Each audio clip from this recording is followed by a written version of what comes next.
আসসালামু আলাইকুম গাইজ। আমি আসলে আপনাদেরকে যে 25 টাকার যে BDX VPNটা দেবো, প্রায় পার্মানেন্টের মতো অনেক দিন ইউজ করতে পারবেন আপনারা। প্রথমে আমি আমার যে অরিজিনাল স্পিডটা রয়েছে সেটা একটু চেক করে নিচ্ছি, আপনারা একটু দেখুন। আমি আমার ওয়াইফাই থেকে মাত্র 5 MBPS ইউজ করি, মানে আমার মাসে 500-600 টাকা যায় আর কি। দেখুন এই যে আমার 5 MBPS হচ্ছে আমার অরিজিনাল যে স্পিডটা রয়েছে।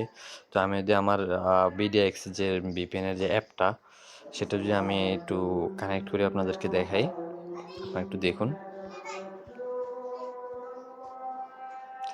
দেখুন, আমি কিন্তু মনে করেন যে আমাদের যে আইএসপি থেকে মাত্র 5 এমবিপিএস নিয়েছি, কিন্তু এটা আপনাদের এখন একটু কম দেখায়, কিন্তু এটা আসলে অনেক সেই একটা স্পিড ভিপিএন।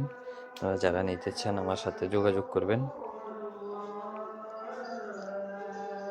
দেখুন স্পিড কি, আপলোড স্পিড, ডাউনলোড স্পিড দুটোটাই অনেক বেশি। সেই স্পিড আমি আবারও চেক করছি। দেখুন দেখুন এবার এবার দেখুন স্পিড কি, দেখুন। যারা আমাকে নিতে চাবেন, আমার ইউটিউবে আমার চ্যানেলের টেলিগ্রাম চ্যানেলের দেওয়া থাকবে লিঙ্ক, আমার ডিসক্রিপশন বক্সে কমেন্টও থাকবে। আপনারা নিতে চান যারা, তোমাকে আমি নিশ্চয়ই মেসেজ দিবেন, আমি আমার ইউটিউব থেকে আপনাদেরকে দিয়ে দেবো ইনশাল্লাহ। আল্লাহ হাফেজ।